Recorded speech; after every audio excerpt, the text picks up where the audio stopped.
नमस्कार, खबर समय जगत में आपका स्वागत है। मैं हूं आपके साथ अंकिता और आइए अब खबरें देखते हैं विस्तार से। भोपाल मध्य प्रदेश डॉक्टर मोहन यादव ने भाजपा मीडिया सेंटर में मीडिया से बात करते हुए कहा कि यदि पूरे लोकसभा चुनाव का विश्लेषण करें तो मध्य प्रदेश में ये भाजपा और कांग्रेस का सीधा मुकाबला रहा और कांग्रेस ने इस बार मध्य प्रदेश में पतन की पराकाष्ठा तक खुद को पहुंचा दिया। कांग्रेस कार्यकर्ता गिर मनोबल से चुनाव में था। सीएम ने कहा कि कांग्रेस के 3 बार के सांसद राहुल गांधी को अमेठी से एक बार पटकनी मिली तो वे अपनी पैतृक सीट से ऐसे भागे कि वापस अपनी सीट पर नहीं लौटे। वो केरल भाग गए। हार की ऐसी धमक मिली कि लौटे ही नहीं। अरे आप जब खुद भागोगे तो कैसे अपने कार्यकर्ताओं का मनोबल बढ़ाओगे? बड़ी बात, सोनिया जी ने जीती सीट छोड़ दी, हारने वाले भाग गए तो कैसे कार्यकर्ताओं का मनोबल बढ़ेगा? मुख्यमंत्री ने वो कहा, मध्य प्रदेश में कांग्रेस का डर इतना है कि सपा से हाथ मिला लिया, 29 से 27 पर चुनाव लड़ा, पहले ही हार गए। कितनी हिम्मत जुटानी पड़ी होगी ये कहने के लिए कि दमदारी से चुनाव लड़ा। अरे आप पूरी सीटों पर लड़े ही नहीं तो कैसा दम? जब तक आप जनता की भावना को समझकर चुनाव नहीं लड़ोगे, जनता आपकी भावना को नहीं समझेगी। हम लोग 48 तापमान में भी प्रचार करते रहे। सीएम के साथ मौजूद प्रदेश अध्यक्ष वी डी शर्मा ने भी मौन के मुद्दे पर पलटवार करते हुए कहा कि 55 सालों तक राज करने वाला दल आज इतना हल्का हो चुका है कि चुनाव आयोग पर सवाल उठा रहा है। पीएम के लिए कह देना कि वो मौन धारण कर चले गए, ये देश की 140 करोड़ जनता का अपमान है, ये मजाक है। आपने उन्हें क्षमता नहीं है प्रधानमंत्री मोदी को मौन करने की। आध्यात्म हर किसी के बस की बात नहीं है। कांग्रेस हल्केपन की बात कर रही है, क्या आधार है बताइए? देश की संवैधानिक संस्थाओं पर विश्वास करना चाहिए, कांग्रेस नहीं करती, ये देश का दुर्भाग्य है। आज की इस पत्रकार वार्ता में हमारे यशस्वी शुभंकर प्रदेश अध्यक्ष श्रीमान वी डी शर्मा जी, इस अवसर पर मीडिया प्रभारी माननीय आशीष जी, हमारे महामंत्री और यहाँ के लोकप्रिय विधायक भगवान दास सबनानी जी, इस अवसर पर आप सब माननीय पत्रकारगण, सारी बातें एक एक करके हमारे बीच में आई है, जिसकी दोबारा से मैं दोहराऊँ ये थोड़ा सा समसामयिक नहीं होगा, लेकिन ये कई अर्थों में पूरा लोकसभा चुनाव, इसका विश्लेषण करें तो अपने को कई रोचक, और भाजपा वर्सेस यहाँ हमारे राज्य की बात करें तो भाजपा वर्सेस कांग्रेस पार्टी ऐसा माना जाता है कि ये 2 दल यहाँ है, और कमोबेश काल के प्रवाह में जो हुआ वो अलग बात है। अदरवाइज़ कांग्रेस ने अपनी धीरे धीरे करके जो लगातार पतन की स्थिति पकड़ी है, उसकी पराकाष्ठा भी मध्य प्रदेश में हुई। और देश में 2 उदाहरण आपके सामने देना चाहूँगा, बड़ा अलग ढंग से देखते हैं एक भाजपा की चुनाव और चुनाव की रणनीति कैसे होती है, चुनाव में कैसे जाना चाहिए, और कांग्रेस का मनोबल कितना गिरा हुआ है इसका एहसास भी हम सबको हो रहा होगा। चूँकि अब चुनाव के लिए हमारा प्रदेश तो पूरा हो ही चुका है, बचे हुए 58 सीटों के लिए कल वोट पड़ेगा, लेकिन भाजपा के इस पूरे चुनाव के अभियान में हम देख रहे हैं कि यशस्वी प्रधानमंत्री पूरे देश के अंदर, वैसे तो 14 से उनका आदर्श उदाहरण है कि जब वो पहली बार प्रधानमंत्री के प्रत्याशी घोषित हुए तो सीधे गुजरात से आकर के बनारस की धरती पर गंगा के किनारे चुनाव का झंडा गाड़ते हैं, और पूरा चुनाव भी लड़ाते हैं और अपना चुनाव भी लड़ते हैं। हमने सब ने देखा उस समय जब एक तरह से आंधी चली थी केजरीवाल की, और केजरीवाल जी का पूरे देश में जलवा था, ऐसे में केजरीवाल स्वयं उनके खिलाफ लड़ने आए थे। उस समय भी केजरीवाल को उनने पटकनी दी थी। 2019 में मिलजुल करके उनके खिलाफ आए, तब भी हम सबके सामने हैं। और अब का चुनाव तो बहुत खुली किताब की तरह हो गया।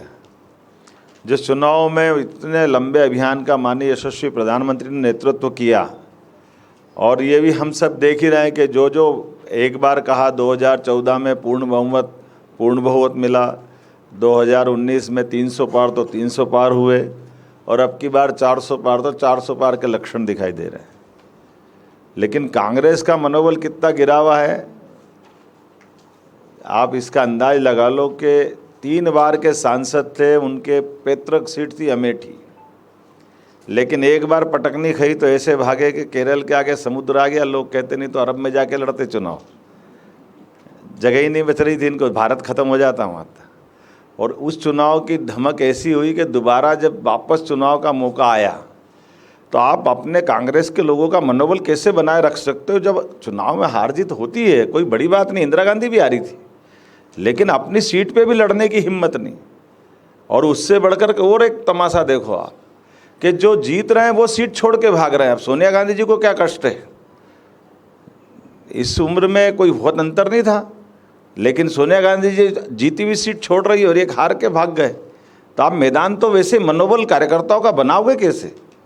इसका उल्टा देखो, माननीय मोदी जी चुनाव लड़ रहे, माननीय अमित जी चुनाव लड़ रहे, पूरे देश में कैंपेन कर रहे हैं। तो चुनाव लड़ना किसको कहते हैं? चुनाव को लड़ने के लिए आपके अंदर की आत्मा आपके साथ खड़ी है कि नहीं खड़ी है, आपका मनोबल खड़ा है कि नहीं खड़ा है, आप उसको फेस कैसे करना चाहते? और जैसे हमने सबने देखा, अब ये कोई कारण नहीं बनता कि मध्य प्रदेश के अंदर समाजवादी पार्टी से कांग्रेस के गठबंधन करे, लेकिन ये कांग्रेस का डरा हुआ अंदर का जो चोर है, जिसने पिछली बार की पटकनी, उसके पहले की पटकनी लगातार खाते हुए ये मजबूरी के चक्कर में, और हमने देखा कि माँ तो गठबंधन में दे दी और बाकी जगह 29 में से पहली बार 27 लड़का चुनाव दिख रहा है। आज तक कभी ऐसा नहीं हुआ कि 29 की जगह 27 के चुनाव कांग्रेस ने लड़ा हो। आज़ादी के बाद ये बड़ा नया इतिहास बना है कांग्रेस का। और उसके बाद भी कितनी सफाई से, मैं तो समझता हूँ कितनी हिम्मत जुटा के बोलना पड़ता कि हम बहुत दमदारी से लड़े। कभी इतना ही बोल दो कि लड़े कितनी सीट पे, तो दम तो वैसे ही निकल गया। जिनका बराबर की सीटों पे लड़ने का दम नहीं है, वो दमदारी किसको कहते हैं? ये शब्द बदलना पड़ेगा आजकल दमदारी का। नहीं, आपने 2 प्रश्न इकट्ठे कर दिए। अब मैं तो आपका स्वागत कर रहा था अहिल्या जयंती के लिए, अगर आप बोलती तो। आज 300वीं जयंती है अहिल्या माता की। मैं यहाँ पुष्पांजलि कर रहा हूँ, उसके पहले पार्टी कार्यालय में माननीय अध्यक्ष जी के साथ हमारा तो सुन लो, आपने प्रश्न पूछ के फिर तीसरी बात हमने माननीय इंदौर में जाकर के एक बड़ा कार्यक्रम उसमें सम्मिलित होने वाला हूँ। मैं तो ये मान के चलता हूँ, मैंने बनारस की धरती पर वहाँ भाषण में सबके बीच बोला है कि काल के प्रवाह में मध्य प्रदेश और उत्तर प्रदेश का जो वर्तमान का बनारस का जो संबंध बना है, ये दोनों राज्यों को कितना गौरवान्वित करता है। हम थोड़े कमज़ोर हुए तो हमारे भगवान पे प्रहार हुआ, लेकिन वो हिंदुओं की सारी भावनाओं का सम्मान करते हुए उस मुग़ल काल में माननीय स्वर्गीय राजमाता सिंधिया अहिल्याबाई ने हमारे लिए वहाँ देवस्थान उपलब्ध कराया। ये भारत की सांस्कृतिक एकता का कितना बड़ा उदाहरण है। आप अंदाज लगा लो कि अगर वो अहिल्या माता का वहाँ देवस्थान नहीं होता, बाबा विश्वनाथ का, तो हम बनारस में जाके करते क्या, कहाँ प्रणाम करते। और ऐसे ही मैं पंजाब की धरती में कल जाकर बोल के आया हूँ कि ये हमारे तत्कालीन राजसत्ताओं के नियंताओं का कितना बड़ा उदात्त भाव है कि महाराजा रणजीत सिंह ने, अहिल्याबाई ने मंदिर बनाया तो उनने स्वर्ण मंदिर में भी स्वर्ण चढ़ाया और विश्वनाथ धाम के ऊपर भी पूरा सोने का उनका शिखर महिमा मंडित किया है। ये भी उस काल में जिस काल में हमारे लिए ये माना जाता है गुलामी का काल है। तो ये हमारे देश की अपने पुरखों की विरासत है, इस विरासत पे गर्व करना चाहिए। इससे अच्छा कोई मौका नहीं है, इससे अच्छा कोई समय नहीं। तो ये केवल, और वो भी छोटे से राज्य की, अहिल्याबाई का राज्य 5 जिले का था केवल, और 5 जिले के राज्य के आधार पर पूरे देश उत्तर दक्षिण पूर्व पश्चिम, कहाँ अहिल्या माता के घाट नहीं मिलेंगे, कहाँ अन्न क्षेत्र नहीं मिलेगा, कहाँ मंदिर का पुनर्निर्माण नहीं मिलेगा, कहाँ कहाँ यात्री प्रतीक्षालय नहीं मिलेंगे। कितना सुशासन का उत्कृष्ट उदाहरण उनका है। अब आपने पॉलिटिकल एक बात कही, अब मैं उसको दोहराना नहीं चाहता, ये यथार्थ है, आप भी जानते हो कि जो चुनाव मैंने आपसे कहा कि चलो छोड़ो आप इंदौर की, अमेठी में किसने रोका? वो क्यों फार्म भरने नहीं आए? उनमें दम ही नहीं, तो हम क्या करें? वो अपनी सीट में लड़ने की हिम्मत नहीं रखते हैं। क्यों छोड़ के चले? वो हम तो यही तो कह रहे हैं कि वो आप अमेठी में तो किसी ने नहीं रोका। प्रियंका गांधी जी भरती ना एक जगह रायबरेली से और एक जगह अमेठी लड़ लेते। बता, मम्मी से पहले छुड़वा ली, भाई बहन पहले छोड़ के चले गए। अब इसमें क्या करे कोई? तो ये जो वर्तमान का चुनाव है, और मुझे इस बात की प्रसन्नता है कि हम सब कार्यकर्ता होने के नाते से जहाँ जिसको जिस जगह पर दिया मौका, उस तरह से क्या मध्य प्रदेश का चुनाव हुआ है। 1, 2, 3, 4 चारों चरण के चुनाव में एक के बाद एक के बाद हमारी अपनी ये भाजपा है। और ये भाजपा बाकी लोगों के लिए ये प्रमाण है कि जो हमने नेतृत्व में पीढ़ी परिवर्तन का जो समय भाजपा चुनती है और पीढ़ी परिवर्तन को जो स्थापित करती है, ये नए खून को, युवाओं पे भरोसा को और बदलते दौर में लोकतंत्र को गौरवान्वित करने का मौका भी रहता है कि एक तरह से हमारी टीम तो ये तुलनात्मक रूप से तीसरी पीढ़ी की आ गई, लेकिन कांग्रेस पहली पीढ़ी को नहीं छोड़ रही है। उसी प्रकार से जैसे बंदरिया अपने बच्चे को मरने के बाद भी नहीं छोड़ती, उनका अपना तरीका हो सकता है, लेकिन जीवंत तरह के चुनाव में आप जब तक अपनी जनता की भावनाओं को समझ करके जनता के सामने नहीं आओगे तो रिजल्ट नहीं आएगा। और इसीलिए पूरे देश का उदाहरण देखा हमने कि दोपहर 2 बजे, 12 बजे, 1 बजे 45, 46, 47, यहाँ तक कि मैं 48 के टेम्परेचर पे भी दिन में 12 बजे जब रोड शो कर रहा था तो भाजपा के कार्यकर्ता उस तपती धूप में भी धूमधाम से जनता के बीच में कल साथ में थे। अमृतसर में भी 47-48 का टेम्परेचर हुआ है, लेकिन यहाँ से पूरब से लेकर पश्चिम, उत्तर से लेकर दक्षिण तक हर जगह जिस प्रकार का माहौल दिखा है, मैं मान के चलता हूँ कि मोदी जी की सुनामी चल रही है।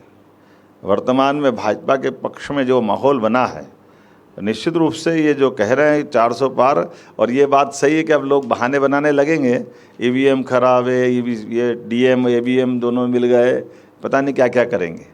लेकिन मैं आपके सबके माध्यम से आपका आभार भी मानता हूँ, धन्यवाद भी देता हूँ कि इतने बड़े चुनाव अभियान में, और ये अच्छी बात है सभी पार्टियों के लिए, राज्य के मुखिया होने के नाते से मैं कहना चाहूँगा कि सभी दलों ने मिलकर के आपस के अंदर हमारी अपने अपने चुनाव अभियान के दरमियान आपस में संघर्ष की नौबत हमारे यहाँ नहीं आई।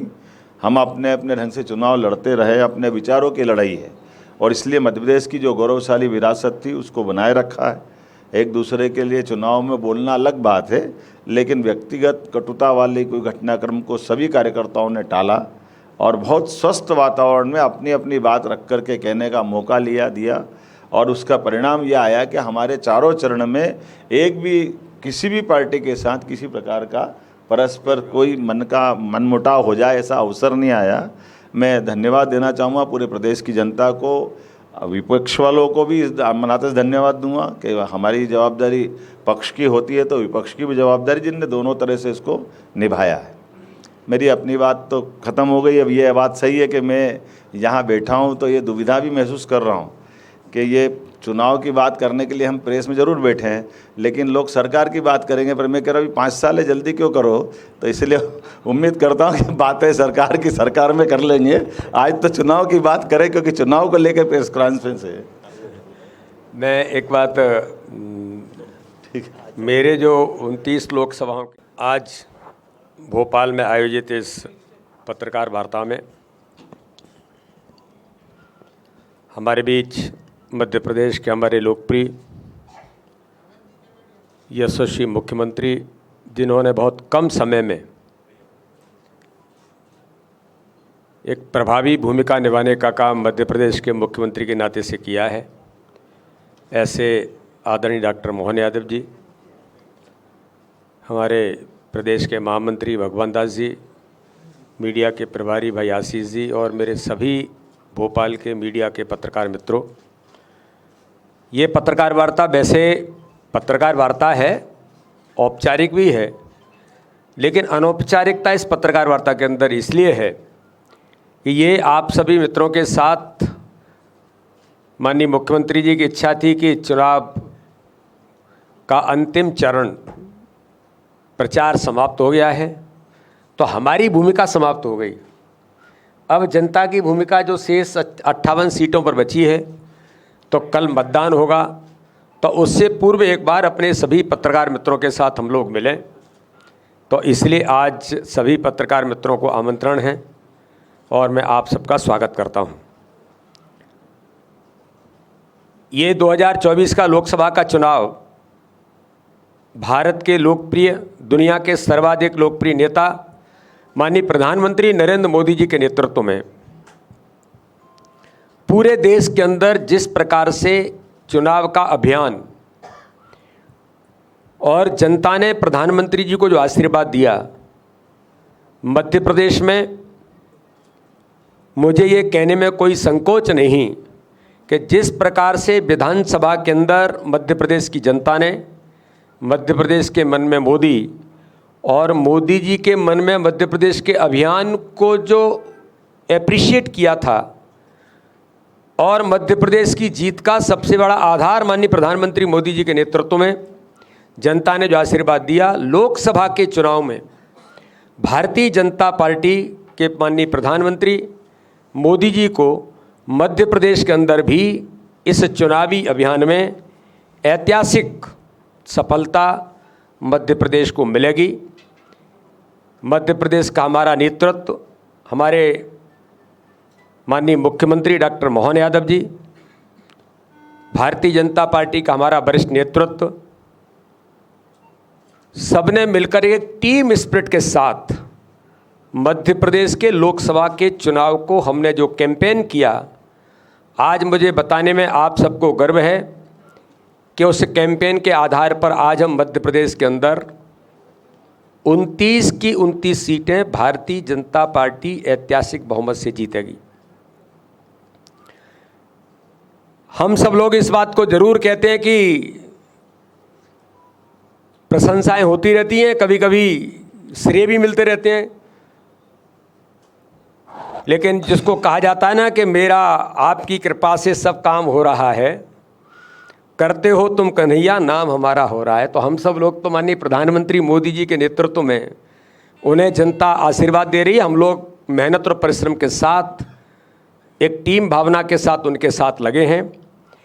इस विधानसभा चुनाव के बाद जो परिणाम आए और अब लोकसभा चुनाव के बाद के जो परिणाम आएंगे, 4 तारीख को जब काउंटिंग शुरू होगी, तो मुझे आपको बताने में इस बात का बड़ी गंभीरता के साथ मैं कहता हूं कि मध्य प्रदेश के अंदर राजनीतिक सफलता राजनीतिक पंडितों और विश्लेषकों के अध्ययन और शोध का विषय मध्य प्रदेश के अंदर बनेगी। भारतीय जनता पार्टी ने मतदान के दिन जो अभियान चलाया, त्रिस्तरीय अभियान रहा, कार्यकर्ताओं को फोन से जागरण, जो आपको ध्यान में होगा कि विधानसभा के चुनाव में कहा गया था कि वोट प्रतिशत बढ़ाने में महत्वपूर्ण भूमिका रही। भारतीय जनता पार्टी के कार्यकर्ताओं को 12 बजे से पहले वोट डालना, मुझे 10 फ़ोन करने थे, मोहन जी को 10 फ़ोन करने थे, ऐसे पूरी चेन एक लीडरशिप की, ये हमने बखूबी मध्य प्रदेश के अंदर किया। ओबीडी के द्वारा उन्हें कॉल और लोकसभा संवाद केंद्र के माध्यम से प्रत्यक्ष कॉल, ये हमने महत्वपूर्ण भूमिका हमने इस चुनाव के दौरान ली। और आज आपको बताने में इस बात के लिए मुझे गर्व है कि बूथ विजय के अभियान में जो हमने गांव चलो अभियान लिया था, उसी प्रकार से बूथ विजय के अभियान में फिर इस बार हमने चुनाव के दौरान 10 दिन 2 घंटे एक अभियान लिया था कि 10 दिन के अभियान में 2 घंटे हम काम करेंगे। इस पर आज 40,866 बूथों पर भारतीय जनता पार्टी के कार्यकर्ताओं ने कुशल रणनीति बनाने का काम किया और साथ में ही इन सारे चीज़ों को आगे बढ़ाते हुए चुनाव के अभियान के दौरान हमने सामाजिक बैठकें 5,300 से अधिक अलग अलग समाजों की सामाजिक बैठकें भारतीय जनता पार्टी के हमारे पूरे नेतृत्व ने की। 6 लाख से अधिक लोगों को हमने इसमें सम्मिलित करने का प्रयास भारतीय जनता पार्टी के हमारे नेतृत्व ने चुनाव की रणनीति के साथ किया। एक बात और आपको टेक्निकली बताने की ज़रूरत है कि इस चुनाव में भारतीय जनता पार्टी ने जो हमारे कॉल सेंटर हैं, प्रदेश पर लोकसभा स्तर पर 21 बने थे, सभी 29 लोकसभाओं के जो हमारे कॉल सेंटर थे वो 21 स्थानों पर थे। लोकसभा संवाद केंद्रों से 1,64,85,560 1,64,85,560 फोन पूरे इस सिस्टम के अंदर भारतीय जनता पार्टी के हमारे नेतृत्व ने किया और चारों चरणों में 298 वीसी जिनके माध्यम से कार्यकर्ताओं को जोड़ा, ये भारतीय जनता पार्टी के हमारे पूरे प्रबंधन ने महत्वपूर्ण भूमिका निभाई। और एक बात नई आपको बताने की मैं जो हमने नया प्रयोग किया, इस बार हमने प्रदेश के अंदर हमारे पूरे नेतृत्व ने मिलकर के महिला नियंत्रण कक्ष, महिलाओं का कॉल सेंटर, लगभग 22,000 महिलाओं ने इस कॉल सेंटर में पूरे मध्य प्रदेश के अंदर अपनी महत्वपूर्ण भूमिका निभाई और उसका व्यापक प्रयोग हुआ। प्रदेश देश के अन्य राज्यों ने भी इस प्रयोग को सराहा और उन्होंने इस प्रयोग को अपने अडॉप्ट किया। और दिल्ली के अंदर तो माननीय मुख्यमंत्री जी को ध्यान में होगा कि वहाँ से कॉल आया कि आपका महिला कॉल सेंटर दिल्ली प्रदेश उपयोग करना चाहता है, तो यहीं से दिल्ली को भी हमारे महिला कॉल सेंटर ने उन्हें यहाँ से कोऑर्डिनेट करने का काम दिल्ली के चुनाव के अंदर मध्य प्रदेश ने इस प्रकार से सहयोग करने का प्रयास किया। लगभग 22,000 महिला कार्यकर्ताओं का योगदान, उसमें कई प्रकार के महिला समूह, स्व सहायता से लेकर के अन्य अन्य प्रकार के महिला समूहों से भारतीय जनता पार्टी के नेतृत्व ने ये इस बार एक विशेष प्रयोग यहाँ पर किया। एक बात और इस चुनाव के अंदर जो महत्वपूर्ण हुई, चुनावी प्रबंधन की दृष्टि से मैं आपको बताना चाहता हूँ कि पूरे देश के अंदर दुनिया के अन्य देशों ने भारतीय जनता पार्टी के नेतृत्व में माननीय प्रधानमंत्री, माननीय राष्ट्रीय अध्यक्ष माननीय अमित शाह जी ने कि know the BJP, Bharatiya Janata party को पहचाने। और दुनिया के देशों के पॉलिटिकल जो लोग थे, कई प्रकार के ऐसे पॉलिटिकल एडवाइजर, पॉलिटिकल स्ट्रेटेजी पर काम करने वाले, प्रत्यक्ष राजनीतिक दलों के काम करने वाले लोग, दुनिया के लोग इस अभियान के तहत प्रतिनिधिमंडल अपने पूरे देश के अंदर जहाँ गया, वहाँ मध्य प्रदेश के अंदर भी Uganda, Nepal, Sri Lanka, Israel, Mauritius, Vietnam, 6 देशों के राजनीतिक दलों के प्रतिनिधि मध्य प्रदेश के अंदर उन्होंने भारतीय जनता पार्टी के बूथ के मैनेजमेंट को प्रैक्टिकली देखा। बूथ विजय का जो अभियान लिया था, 80% बूथों पर इस बार भारतीय जनता पार्टी विजयश्री हासिल करेगी, जो हमने हर बूथ पर चुनाव जीतने का जो संकल्प लिया है और माननीय प्रधानमंत्री मोदी जी ने भी कहा था।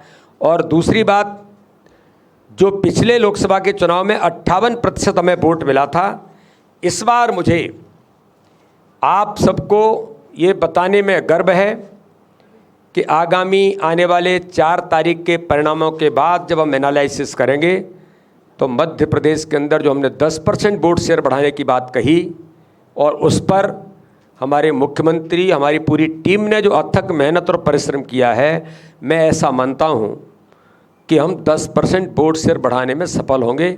68% वोट शेयर लगभग इसके नज़दीक भारतीय जनता पार्टी मध्य प्रदेश जाएगी।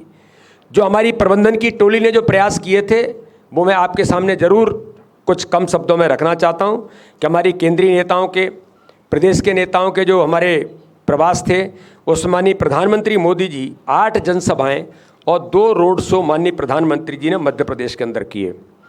माननीय गृह मंत्री, हमारे लोकप्रिय नेता, जिनका मध्य प्रदेश पर हमेशा विधानसभा का चुनाव हम उनकी कुशल रणनीति के साथ हमने इतिहास बनाया, तो माननीय अमित शाह जी यहाँ पर 4 जनसभाएं, 1 रोड शो और 1 क्लस्टर की बैठक, बूथ स्तरीय सम्मेलन और 1 प्रबुद्ध सम्मेलन, क्योंकि माननीय अमित शाह जी के प्रयासों में हमेशा बूथ और कार्यकर्ता से उनके प्रयास ये हमेशा उनकी अग्रणी भूमिका में रहे हैं।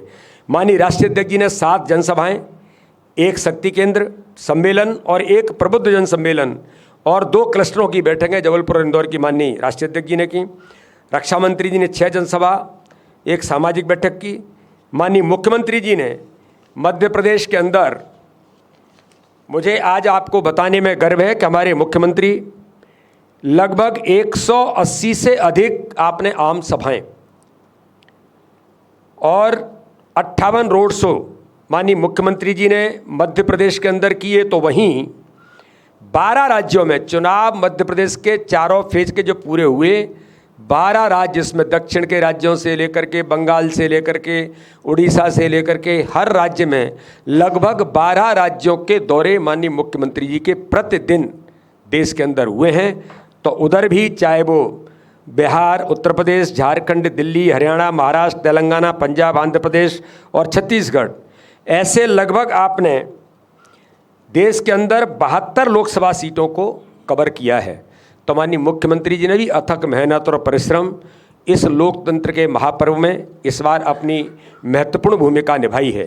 साथ में ही मैं एक बात और इस दिशा में आपको बताना चाहता हूं कि हमारी जो माननीय राष्ट्रीय अध्यक्ष जी ने, माननीय प्रधानमंत्री ने फोकस किया था कि पथ सभाएं करनी है। पथ सभाएं छोटे छोटे स्थानों पर, जिनको हम नुक्कड़ सभाएं भी कहते हैं।